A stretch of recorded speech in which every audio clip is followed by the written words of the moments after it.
Police वाले की भांति उससे पूछती है, मेरा मोबाइल कहाँ है?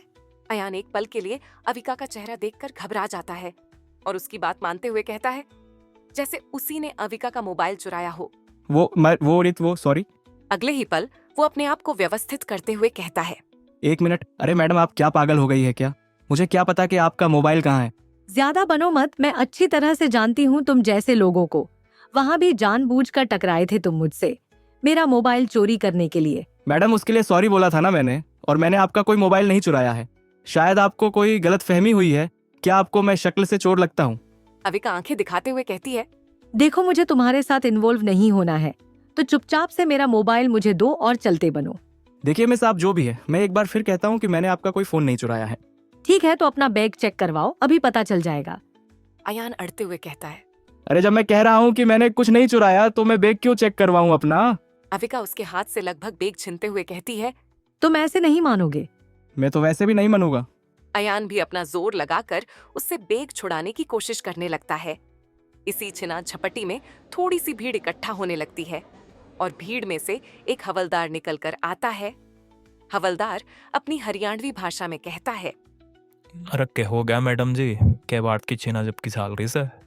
पुलिस वाले को वहां देखकर अविका राहत की सांस लेते हुए कहती है, अच्छा हुआ सर कि आप आ गए। देखिए ना, इस जेबकतरे ने मेरा फोन चुरा लिया है। अयान अपनी ओर इशारा करते हुए, जब कतरा मैं हवलदार उसे डंडा दिखाते हुए कहता है, ओ हीरो ओ डटदा। अयान अपनी सफाई पेश करते हुए कहता है, अरे सर, इन मैडम को कोई गलत फहमी हुई है, मेरे पास कोई फोन नहीं है। नहीं सर, इसी के पास है, आप इसका बैग चेक करें। हवलदार अयान को देखकर कहता है, मैडम आप न बालक ने जानती ना हो, ये बड़े सत्य हुआ है, फोन तो इन्हें कब का गायब कर दिया होगा। अरे बड़े गैंग है इनकी। अयान मरी सी आवाज में कहता है, क्या सर, आपने तो मुझे गैंग लीडर ही बना दिया। मैंने सच में कुछ नहीं किया है। नहीं, इसी ने लिया है। मैंने नहीं लिया है। दोनों इसी तरह आपस में ही लड़ने लगते हैं। दोनों में से कोई झुकने को तैयार नहीं था। ये सब देखते हुए भीड़ भी काफी इकट्ठा होने लगी थी। इसी कारण वो हवलदार दोनों को पुलिस स्टेशन ले आता है। स्टेशन में आकर अविका इंस्पेक्टर के सामने बैठ जाती है और उससे थोड़ी दूर अयान को कुर्सी पर बैठाकर कुछ पुलिस वाले उसे घेरकर पूछताछ करने लगते। काफी पूछताछ के बाद भी अयान का सिर्फ एक ही जवाब होता है। अविका इंस्पेक्टर को अपना कार्ड देते हुए कहती है, सर मुझे देर हो रही है, अगर आप बुरा ना माने तो मैं चलना चाहूंगी। आपको अगर कुछ पता चले तो ये मेरा एड्रेस है। इंस्पेक्टर वो कार्ड उठाकर उसे गौर से देखता है और उसका नाम पढ़ता ही, अविका राजावत। क्या आप देवराज राजावत को जानती हैं? अविका इत्मीनान से कहती है, जी वो मेरे दादाजी हैं। इंस्पेक्टर मुस्कुराते हुए कहता है, ठीक है मैडम, समझिए आपका काम हो जाएगा, आप बेफिक्र होकर जाइए। अविका जाते जाते अयान को हीन भावना से देखकर जाती है। अब इंस्पेक्टर उठकर अयान के पास आता है। इंस्पेक्टर अपने साथी से पूछता है, कुछ बोला? नहीं सर, बस एक ही बात, मैंने नहीं चुराया। अयान दया की भीख मांगते हुए कहता है, सर आप मेरा यकीन करें, ये कुछ गलत फहमी है। बेटा सब ऐसा ही कहते हैं। अयान अपना आइडेंटिटी कार्ड और मेट्रो कार्ड निकाल कर, आपको यकीन ना हो तो मेरा बैग चेक कर ले। मैं एक बड़ी आईटी कंपनी में काम करता हूँ। आखिर मैं क्यों किसी का फोन चुराने लगा, और मैं रोज इसी रूट से आता जाता हूँ। ये देखे मेरा रूट कार्ड आउट। इंस्पेक्टर उसका कार्ड देखते हुए कहता है, अरे ये तो अपने पास वाली कंपनी का ही एम्प्लॉय है। इंस्पेक्टर का साथी अयान का साथ देते हुए कहता है, सर सच मानिए तो मुझे ये लड़का चोर नहीं लगता है कोई गलत फहमी हुई है। इंस्पेक्टर गौर से अयान की ओर देखकर कहता है, हमें भी ऐसा ही लगता है। एक काम करो, इसके कार्ड की कॉपी निकालो और छोड़ दो इसे। अयान इंस्पेक्टर का आभार जताते हुए कहता है, thank you so much sir. बाहर आते ही अयान चैन की सांस लेता है और मन ही मन अविका को बुरा भला कहने लगता है। पता नहीं सुबह किसका चेहरा देखा था, जो उस चुड़ैल से पाला पड़ा। जरूर विवान का चेहरा ही देखा होगा। कितनी बार कहा है उस मनहूस को कि सुबह सुबह मेरे सामने मत आया कर, लेकिन नहीं। उसके मोबाइल पर विवान का कॉल आता है, जिसे देखकर उसका माथा और तिनक जाता है। ये देखो, शैतान का नाम लिया और शैतान का फोन हाजिर। जरूर वो चुड़ैल और ये भाई बहन रहे होंगे। यार भाई सुनना, मैंने कार दी थी तेरे ऑफिस के सामने वाले गैराज में और लाना भूल गया। अगर ये बात मुस्कान को पता चली तो और ज्यादा नाराज हो जाएगी। प्लीज प्लीज कार ले आना। इतना कह के फोन काट देता है। अयान फोन देखकर उस पर गुर्राने लगता है और ऑफिस की ओर चल पड़ता है। अविका के अचानक ऑफिस में आने से वहां का स्टाफ सकते में आ जाता है। स्टाफ के लोगों ने अविका के मिजाज के बारे में काफी अफवाहें सुन रखी थी। और अविका के चेहरे के गंभीर भावों को देखते हुए उन्हें वे अफवाहें सच लगने लगी थीं।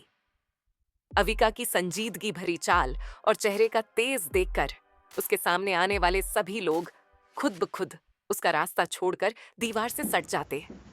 अविका बिना किसी की ओर देखे सीधा ऑफिस में चली जाती है।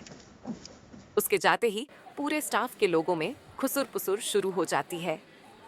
हर कोई अविका के मिजाज की कहानी अपने हिसाब से बढ़ चढ़कर बताने लगता है, जिससे जिन लोगों ने अविका के बारे में पहले नहीं सुना था, उनके दिलों दिमाग में अविका की छवि एक डेविल बॉस की बन जाती है। अविका कुछ फाइल उठाकर देखने लगती है, फिर नयन को बुलावा भेजती है। नयन, जो अविका के कारण थोड़ा सा घबराया हुआ था, टीम 1 के पास खड़ा होकर जाने की हिम्मत जुटाने लगता है। श्रुति नयन को पीछे से हल्का धक्का देते हुए कहती है, जाइए ना सर, अविका मैडम आपको बुला रही है। नयन अपना चश्मा चढ़ाते हुए कहता है। अरे हाँ, जा ही तो रहा हूँ। सीमा अपने दिमाग पर जोर डालकर कहती है, लेकिन अभी तक तो कोई घोषणा नहीं हुई थी ना सीओ की, फिर अविका मैडम आज ही क्यों आ गई? नयन एक लंबी सांस छोड़ते हुए जाने लगता है।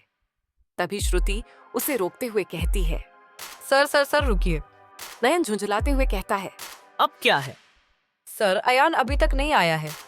क्लाइंट्स की फाइल तो उसी के पास है ना, अगर मैडम ने मांग लिया तो? नयन झुंझलाते हुए कहता है। अरे हाँ, पता नहीं कहाँ रह गया। नयन उनसे अयान के आते ही उसे बताने को कहता है और सीधा अविका के केबिन में चला जाता है। अविका उससे कंपनी की फाइनेंशियल और ग्रोथ के बारे में बात करती है। थोड़ी देर बाद नयन मीटिंग से बाहर आता है और उसी वक्त सामने से अयान को बड़बड़ाते हुए आते देखता है।